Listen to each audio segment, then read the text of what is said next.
Bismillahirrahmanirrahim. Assalamualaikum warahmatullahi wabarakatuh. Perkenalkan, nama saya Heni Natriko MPD dengan NIDN 0420057609. Di sini saya akan mendeskripsikan mata kuliah yang saya ampu, yaitu Sains untuk anak usia dini.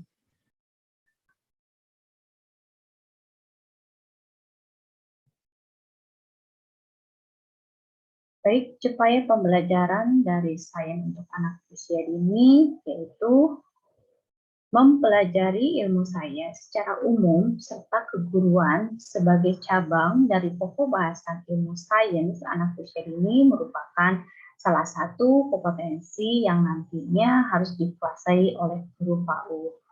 Perkembangan keilmuan sains telah sedemikian luas sehingga ke ranah anak usia dini sebagai masalah di kehidupan pendidik dan peserta didik yang berkaitan dengan satu sama lainnya. Berimplikasi pada aspek keterampilan seorang guru, berbagai metode diusahakan dalam meningkatkan eksperimen pembelajaran sains untuk anak usia dini. Selanjutnya, di sini ada pun muatan materi yang akan dibahas, yaitu di pertemuan pertama, yaitu mahasiswa akan mengenal atau dikenalkan tentang dasar-dasar konsep ilmu sains untuk anak usia dini. Lalu di pertemuan kedua, tentang tujuan dan ruang lingkup dasar sains untuk anak usia dini. Di pertemuan ketiga, mahasiswa akan menganalisis nilai sains bagi perkembangan anak usia dini. Lalu di pertemuan keempat, mahasiswa mampu menguasai standar isi kurikulum sains anak usia dini. Di pertemuan kelima, merencanakan bagaimana perencanaan pembelajaran sains untuk anak usia dini. Di pertemuan keenam, mahasiswa mampu menciptakan media untuk pembelajaran sains anak usia dini. Lalu di pertemuan ketujuh, di sini ada mengimplementasikan bagaimana pendekatan pembelajaran sains untuk anak usia dini.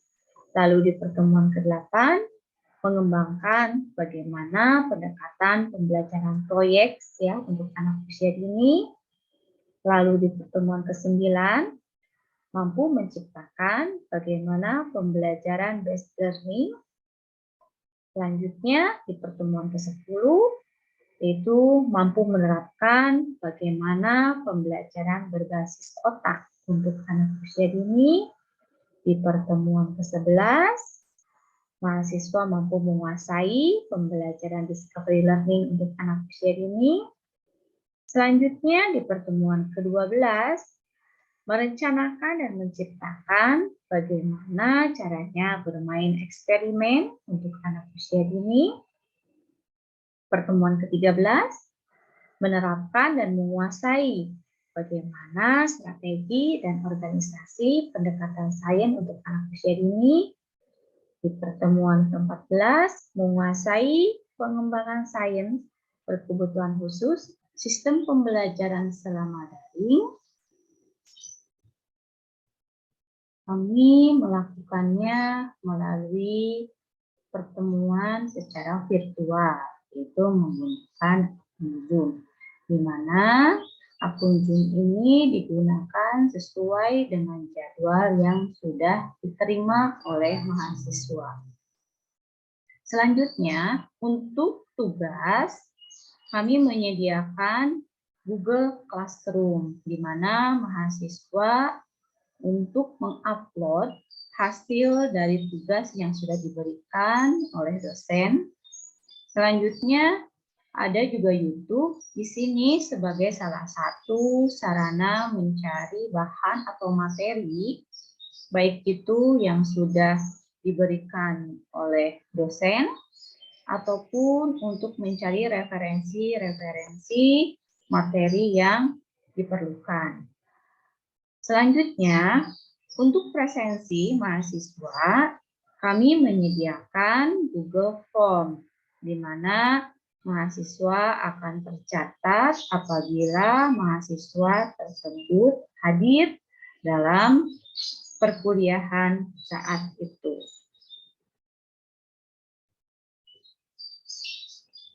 Nah, untuk metode dalam perkuliahan, yang pertama ada metode ceramah.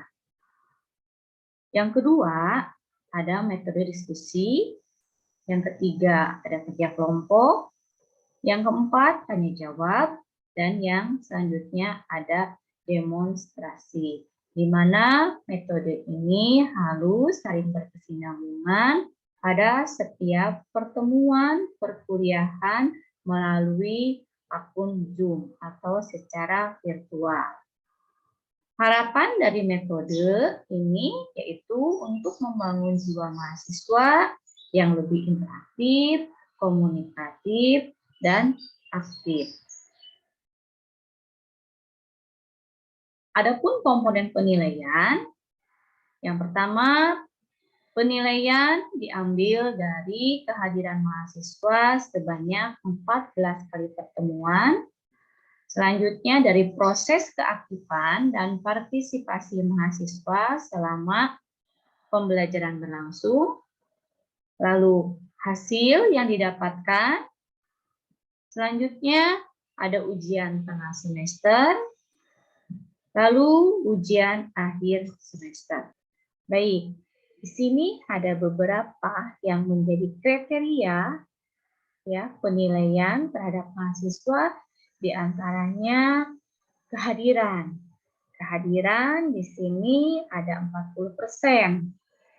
Lalu tugas dan latihan, di antaranya adanya aktivitas dan partisipasi dari mahasiswa, lalu adanya penyelesaian soal yang sudah diberikan, itu mendapatkan bobot nilai 20%. Lalu ditemukan juga ya untuk nilai dari UPS ya. Ini bobot nilainya 15%. Lalu yang terakhir itu adalah UAS dengan bobot nilai 25. Untuk nilai akhir di sini ada rumusnya yaitu 40 dikali kehadiran dibagi 16 lalu ditambah 20 dikalikan tugas, dibagi banyak tugas, lalu ditambahkan 15 kali UTS dibagi 100, lalu ditambah 25 kali UAS dibagi 100. Ini untuk mendapatkan nilai akhir yang nantinya akan dituangkan pada nilai UAS. Oke, Ibu-ibu. Ya. Assalamualaikum warahmatullahi wabarakatuh. Waalaikumsalam. Waalaikumsalam warahmatullahi wabarakatuh. Iya, terima kasih ibu-ibu semuanya ya. Kita berjumpa lagi pada kesempatan hari ini dan tidak salah lagi tentu saja masih pada mata kuliah Sains untuk Anak Usia Dini. Baik, ibu-ibu semua, apa kabar semuanya? Alhamdulillah. Alhamdulillah, Bu Lusen. Iya. Mana kabar Ibu? Jargonnya mana jargonnya? Jargon PAUD biasanya Alhamdulillah. Alhamdulillah. Allahu Akbar. Ini ya jargon dari PAUD ya, biasa kan jargonnya. Alhamdulillah, Allahu Akbar, luar biasa. Iya ya, terima kasih ya. Baik, ibu-ibu, hari ini ibu-ibu sangat ceria sekali ya, apalagi berkaitan tentang pembahasan sains untuk anak usia dini ya. Oke, ibu-ibu, yang lalu kita sudah belajar ya beberapa macam-macam untuk eksperimen ya anak usia dini yang sudah diimplementasikan di lembaga ibu masing-masing. Ya. Baik, kalau begitu saya mau nanya, Bu, ada Ibu Anissa? Anissa Ada Bu siapa, Anissa? Ibu? Oke, Ibu Anissa Jarti dong, ya. Iya, Bu. Oke, Bu Anissa kemarin melakukan eksperimennya apa ya, Bu Anissa ya?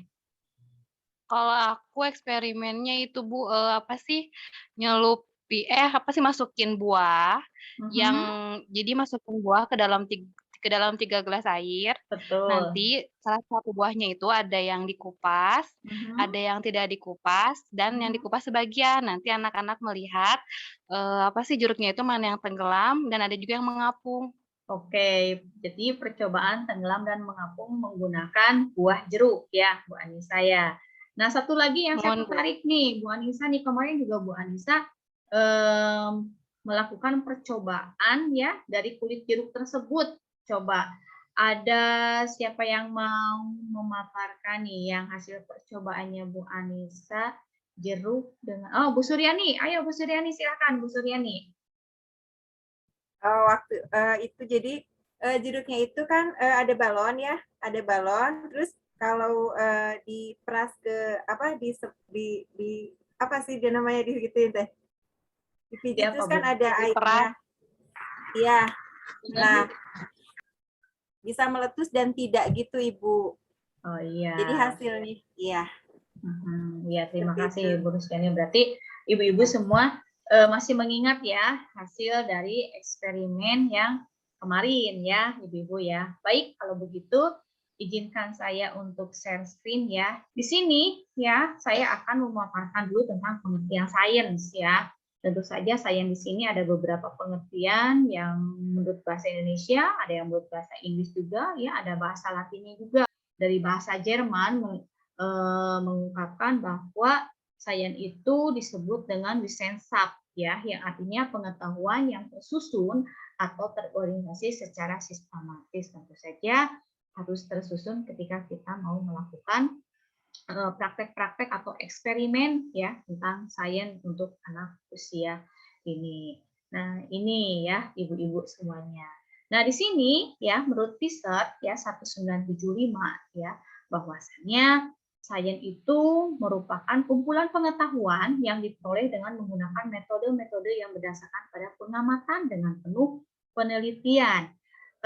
Coba Lina nih, saya mau nanya nih sama Lina nih. Maksud dari kata-kata ungkapan Fisher ini apa? Coba sebentar ya Bu ya. Ya. Jadi menurut Fisher ini, sains itu pengetahuan yang didapatkan ketika seseorang itu melakukan eksperimen penelitian. Nah, ketika misalkan anak itu melakukan pengamatan, penelitian, nah itu merupakan ilmu sains gitu. Itu Bu. Oke, terima kasih ya Bu Lina ya. Ternyata sains ini memang harus melalui pengamatan ya dan juga penelitian gitu ya. Terima kasih ya Lina ya. Oke, selanjutnya di sini ada pengertian menurut James Conant ya bahwa sains itu harus diuji cobakan lebih lanjut dan juga memang di sini bahwa sains itu merupakan isi dari alam semesta yang lebih terbatas khususnya tentang manusia dan sifat-sifatnya. Oke ya. Nah, di sini menurut Ernest ya, ternyata pengertian sains itu luas ya, ibu-ibu ya. Silahkan siapa yang mau bersedia memaparkan tentang apa itu sains. Silahkan Bu Irma. Bu Irma silahkan Bu Irma. Bu Irmawati. Iya. Silakan Bu Irma. Ada Bu Irma? Halo, ada Bu Irma di sana? Ya, silakan Bu Irma. Ya, dibacakan silakan.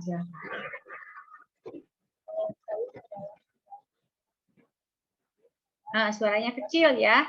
Suaranya kecil. Dibantu sama Ibu Evi. Mana Bu Evi? Ada Bu Evi? Hadir Ibu. Ya, silakan Bu Evi. Mana Bu Evi? Tentang Di sini pengertian menurut sains. Ernest Hegel, sains itu bahwa poin pertama adalah sains adalah sebagai alat untuk menguasai alam dan untuk memberikan sumbangan kesejahteraan manusia. Karena sains ini juga pada dasarnya berbahan dari alam dan kejadian-kejadian yang awalnya juga mulai dari awal. Maksudnya dari alam juga gitu, Bu. Dan poin kedua adalah sains sebagai suatu pengetahuan yang sistematis dan tangguh dalam arti merupakan suatu hasil atau kesimpulan yang didapat dari berbagai peristiwa. Artinya, kita akan mengetahui secara sistematis bahwa dari kejadian-kejadian atau uji coba, baik itu dari alam ataupun sumber daya alamnya, akan terjadi peristiwa yang bisa disebut juga sebagai pengetahuannya atau hasilnya. Selanjutnya, bahwa sains sebagai metode yaitu merupakan suatu perangkat aturan untuk memecahkan suatu masalah, untuk mendapat atau mengetahui penyebab dari suatu kejadian, dan untuk mendapatkan hukum-hukum atau teori-teori dari objek yang diamatinya. Artinya dalam suatu sains juga bahkan ada hasil dan juga teori, bahkan dari berbagai ilmuwan yang menciptakan penemuan-penemuan objeknya yang menarik sehingga pengetahuan dari suatu masalahnya terpecahkan. Contohnya banyak juga dari seperti profesor atau yang lainnya menciptakan sebuah sains-sains menarik yang bisa dipelajarin juga, bahkan menciptakan sesuatu ilmu baru.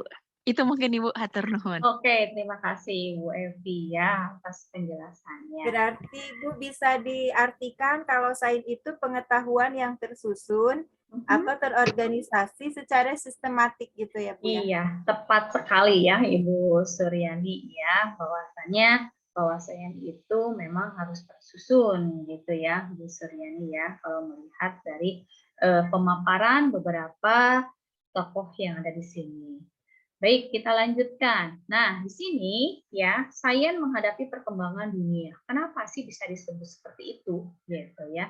Tentu saja ini termasuk pada dua pilihan. Yang pertama itu kehidupan yang secara dinamis ya, yang kedua adalah kehidupan tantangan yang meningkat. Di sini kehidupan dinamis ini yaitu berubah-berubah gitu ya dan berkembang terus. Kalau tantangan meningkat itu ya semakin kompleks dan semakin rumit gitu. Bisa dibayangkan sama ibu-ibu semua atau teteh-teteh semua nih ya, kalau seandainya seorang guru gitu ya, tidak di-charger atau tidak ditambah wawasannya, apalagi tentang pengetahuan sains ya, sains untuk anak usia dini yang kita pahami bahwa untuk sains ini terus terang ya, ini benar-benar harus dikuasai oleh ibu guru PAUD semuanya. Nah, di sini karena kita paham ya, berubah anak dari yang memang awalnya disiapkan ya, dari tidak tahu harus ada perubahan menjadi tahu gitu ya. Lalu pembelajaran sains untuk anak usia dini di sini harus benar-benar digali lagi supaya ketika ya ibu guru memberikan pembelajaran sains, bertambahlah pengetahuan-pengetahuan yang baru yang memang harus dimiliki oleh anak usia dini. Nah, seperti itu. Ini juga ada mengapa sih harus sains gitu. Karena memang kalau kita pahami dan kita ketahui bahwa sains itu sangat rumit ya, karena berhubungan mungkin ya dengan rumus-rumus atau mungkin dengan angka-angka, dengan hukum, dengan apa segala macam gitu ya, hukum kimia gitu yang kita ketahui seperti itu. Tapi untuk anak usia dini ini tidak berlaku adanya rumus ya, rumus-rumus atau hukum yang lainnya. Nah, baik. Nah, di sini ada konsep sains ya, ibu-ibu ya, bahwa konsep sains ini merupakan suatu proses ya dan juga suatu produk. Nah, setelah itu baru memuat sikap yang memang akan dimiliki oleh anak. Di sini kita harus tahu ya dari konsep sains itu berarti ada 3. Yang pertama, yuk jauh sama-sama. Yang pertama sebagai suatu apa? Suatu proses. Proses. Iya. Yang keduanya Suatu Produk, sikap. suatu produk. Suatu Yang produk. ketiganya adalah Sebagai suatu sikap. Oke, suatu sikap gitu ya. Oke, terima kasih. Nah, di proses di sini anak harus mengalami langsung, terjun langsung. Iya, harus aktif anaknya ya. Lalu di produk, berarti kita harus sesuai dengan fakta kenyataan gitu ya. Yang mau dijadikan sebagai sains gitu ya, produknya apa dulu dari percobaannya. Lalu di samping itu juga akan menimbulkan suatu sikap tanggung jawab, ingin menyelesaikan, ada rasa sikap yang ingin tahu, ada yang disiplin, ada yang tekun, jujur, terbuka, dan sebagainya. Ini ya, Ibu-ibu. Di sini ada beberapa dari konsep pembelajaran sains. Ini melalui pengetahuan fisik, ya, Ibu-ibu ya, pengenalan tentang fisik dan benda gerak. Lalu pengetahuan kehidupan, yaitu tentang kehidupan makhluk hidup. Ya, tentu saja ada manusia, ada binatang, tanaman. Lalu kehidupan tentang alam dan lingkungan. Nah, di sini juga berisikan tentang benda-benda angkasa gitu. Nah, ini semua ya Ibu-ibu di konsep pembelajaran sains ini tentu saja ini sudah termuat dari berbagai macam tema yang harus disampaikan kepada anak usia dini, khususnya di lembaga gitu. Kalau misalkan kita mulai kehidupan manusia, ini merupakan semuanya itu proses sains gitu ya untuk anak-anak. Mungkin untuk teteh-teteh, untuk ibu-ibu, buat apa sih pembelajaran seperti ini? Ini ada hal yang biasa, seperti misalkan mengenal rasa gitu ya.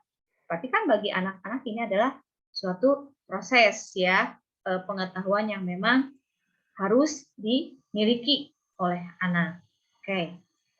Nah, selanjutnya di sini ada konsep kurikulum PAUD.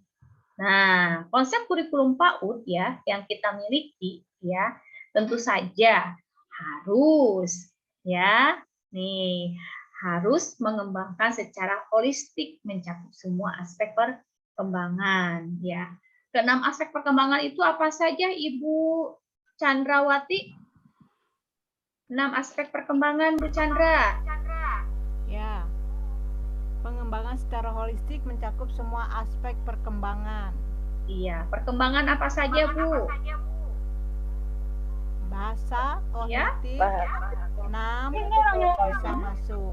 Iya. Seni juga bisa masuk. Oke. Terima kasih ya, Bu Chandra ya. Kita pahami ada 6 aspek perkembangan yang memang sudah kita ketahui gitu ya. Lalu selanjutnya di sini ada pendekatan saintifik. Pendekatan saintifik di sini adalah anak-anak harus berpikir secara saintifik gitu ya. Jadi ketika anak sudah mulai ya menginginkan suatu jawaban dari seorang ibu guru atau mungkin dari kakaknya atau mungkin dari orang dewasa yang lain. Nah, ini tentu saja harus melalui pendekatan-pendekatan saintifik yang mengolah anak-anak berpikir untuk mengasah di perkembangan yang lainnya. Selanjutnya ada proses belajar dilaksanakan secara terintegrasi. Nah, ini ya Ibu-ibu, jadi jangan terpisah-pisah ya Ibu-ibu ya. Lalu kegiatan pembelajaran dilakukan melalui bermain karena kita tahu karakteristik untuk anak usia dini itu adalah bermain ya. Nah, oke. Di sini Ibu-ibu ada proses pembelajaran sains. Prosesnya itu tentu saja melalui lingkungan yang ada di kelas. Ya. Selain itu ada alat dan bahannya, lalu juga ada sikap ibu guru, ada jenis kegiatannya, dan ada tema. Nah, ini tema-tema ini tentu saja sudah termasuk ya ibu-ibu ya. Jangan menganggap di tema tanaman tidak ada gitu ya Ibu ya. Tema tanaman tuh nggak ada untuk pembelajaran saya, padahal itu banyak sekali gitu ya ibu-ibu ya. Oke, terima kasih.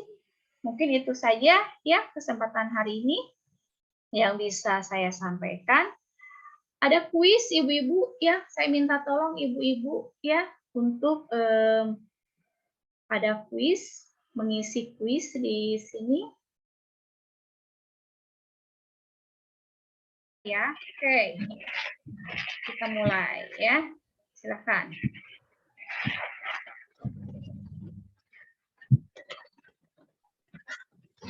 Silakan, Bu. Oke, terima kasih ya Ibu-ibu ya. Kita stop dulu ya. Oke. Oke, Ibu-ibu, alhamdulillah ya perjumpaan kita kali ini ya. Terus mata kuliah yang sudah saya sampaikan mengenai sains untuk anak usia dini ya, mohon diamati lagi, mohon dicermati lagi ya, terlebih lagi materi-materinya.